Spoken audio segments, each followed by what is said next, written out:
pênalti.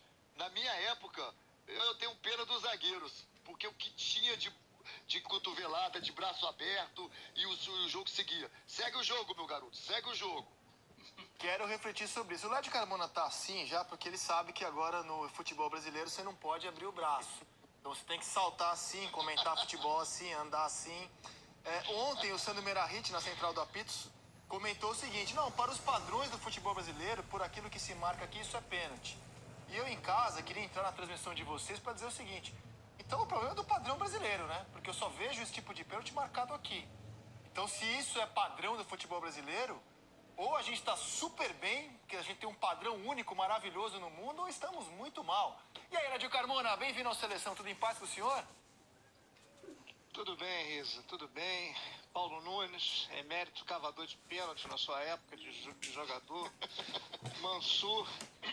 Cara, é o seguinte, é claro que eu acho que não foi pênalti. Claro que eu não acho que foi pênalti. Mas as recomendações lá dos gato-mestres da International Board recomendam que seja marcado pênalti. Só que na Inglaterra eles fizeram a recomendação da recomendação. Na Espanha também. Então eles meio que ignoram essas recomendações que são feitas pela International Board. A cada 15 dias eles mudam a recomendação sobre essa questão do braço estendido ou não.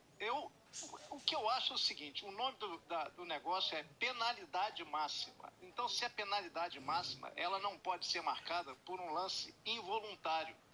Um lance que o cara não tinha a intenção. Por isso que eu digo, a partir do momento que deixaram de usar a intencionalidade para fazer o julgamento, por mais que isso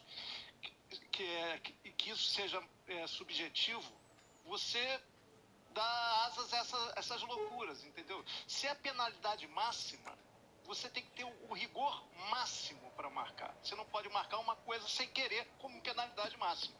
Não sei se você acompanhou o meu raciocínio, Isaac, se foi tortuoso ou ficou claro. Não, acompanhei, Lédio Carmona. Eu não tô tão burro assim, consigo acompanhar raciocínios ainda.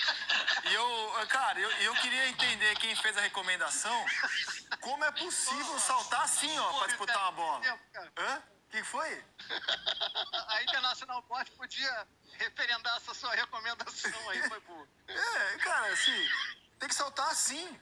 E uma coisa que é insuportável, assim, no futebol brasileiro é que é igual pegadinha do malandro, cara. Você tá vendo lá a televisão sossegado na tempo, é pênalti, mas aonde? É pênalti, decidiram que foi pênalti, aonde? Aí você fica procurando, foi pênalti, deram um pênalti nisso aí. E aí vem uma rapaziada no Bem Amigos de ontem, ô Caio Ribeiro. Tá de brincadeira, né, Caião? No Bem Amigos, 3-3 dos 6 comentaristas que lá opinaram, bem dividido. O que apenas reforça a minha ideia de que, embora eu ache um absurdo dar esse pênalti, não era lance pra VAR. Tem gente que acha que isso é pênalti. E eu lamento por vocês que acham que isso aí é pênalti. Fala, Mansur, bem-vindo à Seleção. Tudo bem, Rizek? Prazer estar com você. Abraço pro Paulo Nunes, pro Lédio. Olha, então vamos lá. Eu acho que foi pênalti. E sustento a minha impressão em algo que o Lédio colocou. É algo que está dentro das recomendações que têm sido praticadas no Brasil. A gente pode discutir as recomendações. Agora, um campeonato de futebol ele precisa ser jogado a partir de um pacto. Esse pacto são as regras que precisam valer para todos. E, aliás, eu discuto, inclusive, a questão da intencionalidade desse lance. Eu acho que o Hulk sobe com o braço aberto demais e, para mim, ele tem a exata noção de que o Lucas Claro está ali e que uma das intenções desse braço é não permitir o Lucas Claro jogar. Então, eu acho que esse lance é pênalti. Agora, eu acho que quando a gente se detém neste lance específico, a gente perde o mais rico desse debate. E se você quiser entrar nele agora, ótimo, senão a gente entra mais adiante quando esse tema voltar ao roteiro. É uma decisão sua, porque o Paulo Nunes resvalou nesse tema de maneira importante sobre a época dele. O que eu acho que está acontecendo no futebol, só para dar uma noção? O futebol vive uma desesperada tentativa de adaptar as suas regras à evolução da tecnologia das transmissões de jogo. O VAR não entrou no futebol, na minha opinião, por um desejo de fazer justiça ou por uma necessidade de se apropriar das novas tecnologias. Ele entrou para reduzir a sensação de anacronismo entre o que era exibido pela televisão e o que era visível pelo olho humano dos árbitros. você tinha os jogos acontecendo e no final do dia as mesas redondas fartamente munidas de material tecnológico de transmissões cada vez mais detalhadas, tirando toda a credibilidade do resultado esportivo dos jogos.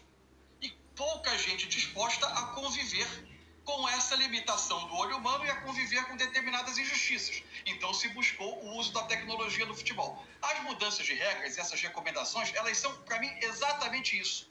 É o futebol mudando as suas recomendações, tentando limitar determinados tipos de contato, o cotovelo, a sola, mesmo que eventualmente no lance muito rápido, pouco intencionais. Por quê? Porque quando mostrados ao público em casa, em câmeras super detalhadas, em câmera lenta, com imagens muito detalhadas, eles passaram uma percepção muito diferente da que se tinha do futebol dos anos 80, do futebol dos anos 90. Elas dão uma percepção de gravidade e o futebol tentou corresponder às suas regras a essa percepção de gravidade. Então, essa adaptação do futebol à tecnologia é que tem, para mim, gerado esse ruído. É um jogo, é como o cachorro correndo atrás do rabo. É o futebol tentando desesperadamente se adaptar ao que as novas tecnologias transformaram na visão do espectador. O espectador hoje ele vê um jogo muito diferente do que ele via há 20, 30 anos. E mesmo se você tirar o VAR, essa visão vai continuar sendo disponível para o espectador, porque por dever de informação, nós que transmitimos as partidas vamos continuar nos munindo das melhores tecnologias disponíveis. Mansur, por partes, o árbitro de ontem marcou o pênalti sem VAR, né? O que eu admiro, inclusive. Eu acho importante que os árbitros tomem decisões sem a muleta do VAR. Então, o Flávio Rodrigues de Souza apontou. E embora eu ache um absurdo, estraga o meu prazer de ver um jogo, um pênalti desse. Sinceramente, estraga, me irrita ver um pênalti desse. Que eu acho que é um absurdo marcar um pênalti desse. Ainda que eu entenda que pessoas interpretem isso, eu não vi nada disso do que você falou. Que o Hulk quis subir, cobrar. Para mim é uma disputa por espaço normal de um jogo que tem contato. Mas eu entendo que pessoas possam ver diferente. Você viu diferente, 3 colegas do Bem Amigos ontem viram diferente, o Sandro Merahit justificou, então beleza, eu acho que não é lance para VAR. É lance para a gente debater no campo, ficou no campo. Agora, o futebol ainda ou ainda pretende ser um jogo universal. E a gente não pode combater as diferenças técnicas abissais que há para os campeonatos europeus, campeonato inglês para o nosso. Isso não tem como a gente combater. Mas a gente podia falar contra a diferença abissal que há também na interpretação das regras. Que tá parecendo outro esporte. Assistir a um jogo na Europa, um jogo no Brasil. No Brasil, um peteleco é pênalti. Então, assim, também, isso joga contra o esporte que pretende ser universal, de linguagem universal. Se a gente for unânime ao dizer que a gente não vê esse tipo de pênalti marcado na Inglaterra, na Espanha, na Itália, e só tem aqui, será que a gente que é o certo e os outros é que estão errados? No mínimo, acho que a gente tem que convergir para uma padronização melhor do esporte que se pretende ser universal. O que eu quis colocar é que parte desse estranhamento que a gente tem com algumas determinações, ele não é produto brasileiro, ele é produto de transformações nas recomendações por causa do impacto tentando responder ao impacto das transmissões. E acrescento um detalhe, o Brasil não é dos grandes países, ou dos países de primeiro mundo do futebol, onde se marca mais pênaltis. A dupla que é responsável